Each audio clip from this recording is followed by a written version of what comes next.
Hi everyone, my name is Jody. I'm from Phoenix, Arizona, and I'm here today to talk a little bit about the bloom technique and the pouring medium that we need for it. I post a lot of my artwork on our acrylic pouring pages because that's where I initially came from. In March, I was bored like everyone else, and I started looking on YouTube for something to do, and I found some really fantastic artists like Sarah Mack, Molly's Artistry, Fiona, some of the artists that we all love and admire, and thought it would be fun to give it a try. So I started doing some pouring.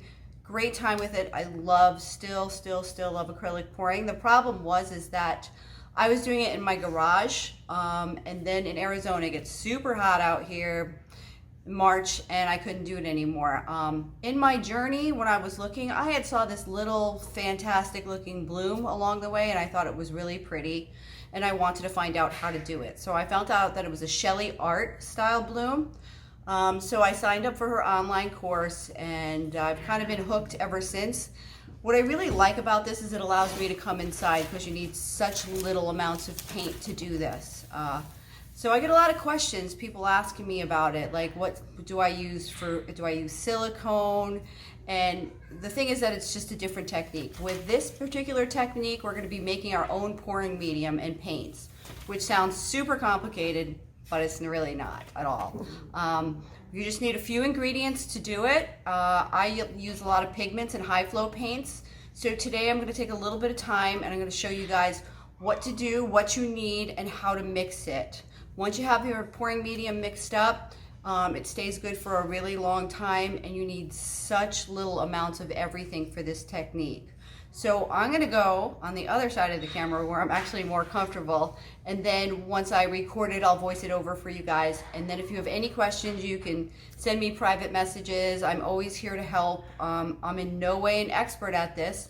I'm just new myself and I'm learning, but this is a great community where we can share ideas and techniques and help each other, because I know I've had a lot of help along the way. So I appreciate everyone who's helped me just get where I am, and I can only hope to, keep improving my blooms and my acrylic pouring if it ever stops being 115 degrees out here and get back outside in my garage. So here goes. I'm gonna go to the other side of the camera. Okay, and you guys, the first thing I want to show you is the pillow paint that I use. Thanks.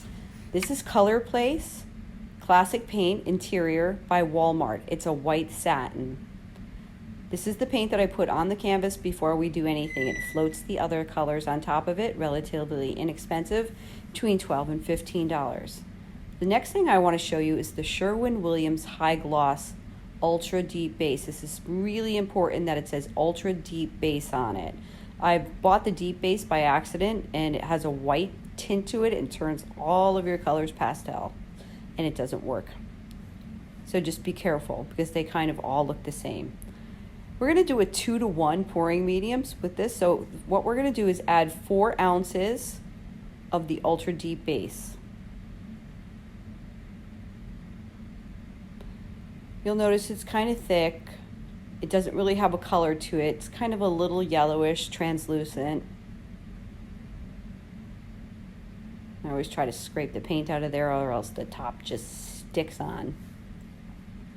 So we're going to level that out. So since it's 2-to-1, we're going to now take 2 ounces of our next product, which is Minwax Polyacrylic. This is a Lowe's product. It's the clear gloss, and make sure it says polyacrylic, and it's a water base. I've seen it at Walmart every now and again, but I don't think it's a standard product. I like to transfer those products into these big condiment containers so that I don't have to keep opening up and down, up and out, and getting everything all sticky.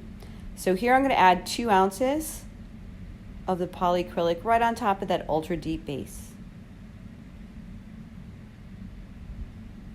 This floats on top of that paint before you stir it, so you'll get a really accurate measurement. And now the last thing I'm going to show you is the Varthane. This is the triple thick polyurethane. This is not absolutely necessary. A lot of people do not use this.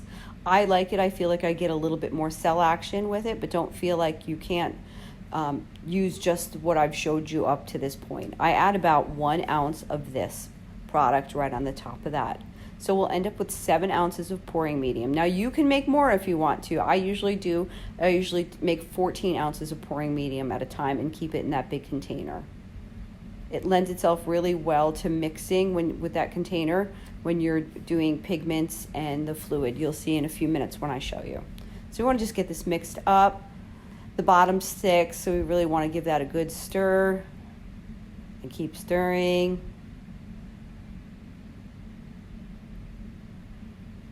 And that's the consistency of it. This truly is like a warm honey. I also transfer that to one of these condiment bottles too, because it makes handling the pouring medium and storing super easy. Plus, I'm just a really messy painter and I get everything everywhere, so I've learned to work with myself and try to keep things in containers as much as possible. I'm also super clumsy, so I've knocked that over a few times. Work in progress. What is also nice is we can put the top on, and now we can really shake it and make sure that all the ingredients are mixed super well.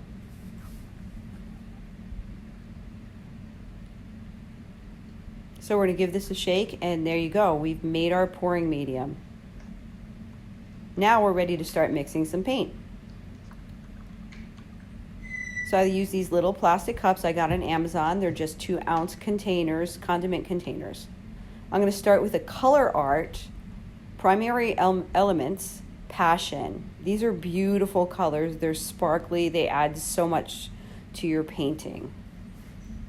There's so many different colors. They come with these little funky plastic spoons, and I level it off and I just dump it right in there.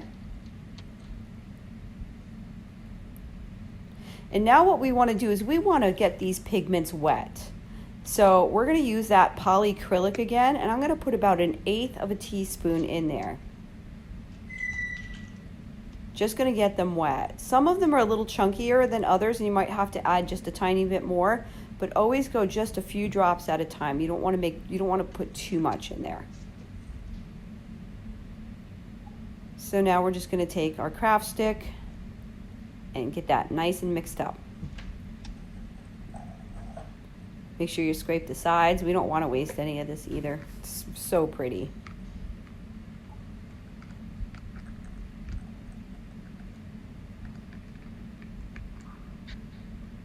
So once we have it good and mixed up, we're actually going to take the scale. I use a scale all the time. In the beginning I did it and my consistencies were never the same. Be sure to make sure that you tar out the cup when you put it on there so that your paint consistencies are all the same. We're going to add the pouring medium right on top of this. And I use 12 to 15 milliliters of pouring medium. The scale cost me like $15 and it's been a game changer for me.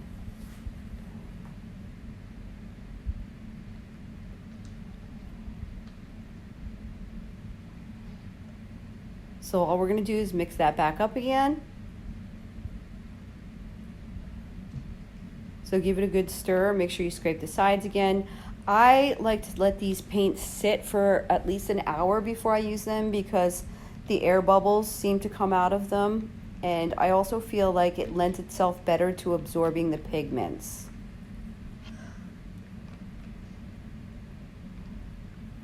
There we go. We have our first one made.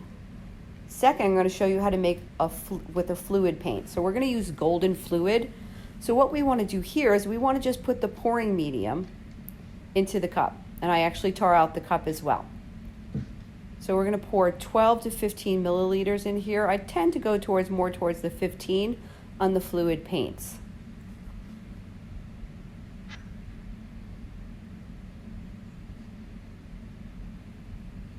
Now here we have a golden turquoise fluid, and I'm going to add about 8 to 10 drops of that in there.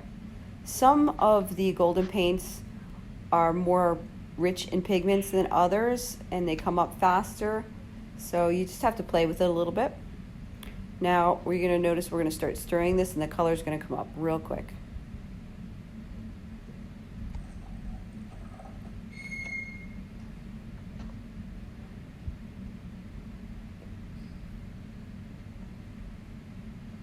Make sure you scrape the sides. You can also use regular paint, any of your acrylic paints, Amsterdam, Liquitex, whatever you have.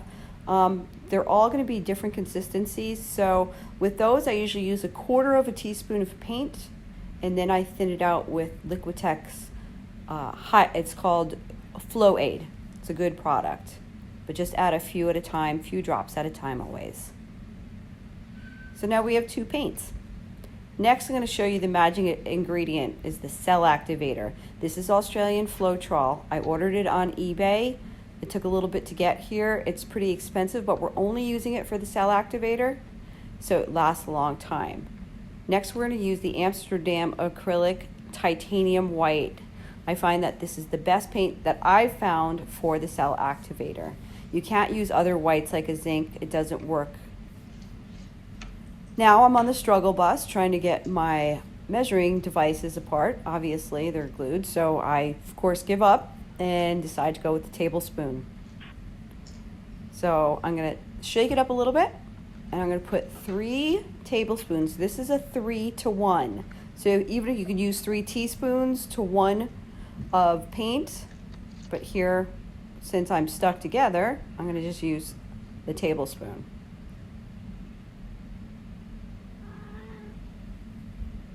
Next, I'm going to take the Amsterdam white, and I'm going to try to get a tablespoon in there. What I didn't realize is that this was almost empty. So the struggle bus has picked me back up again, trying to get the rest of the paint out. I had more, but I didn't want to break the video to go get it. All right, we can do this. And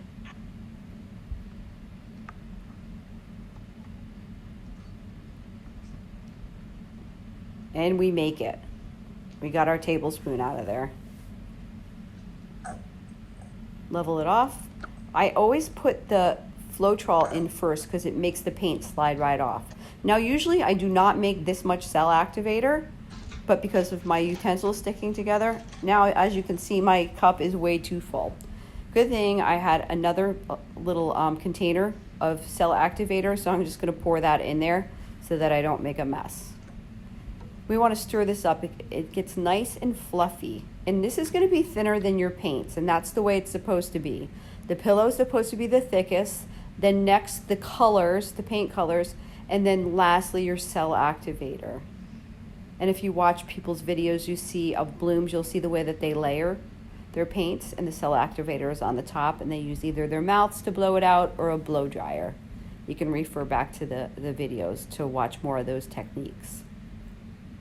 And there we go. We have the cell activator made, and we have our 2 paints. So we're actually ready to paint. If you guys have any questions about any of this, just feel to PM me.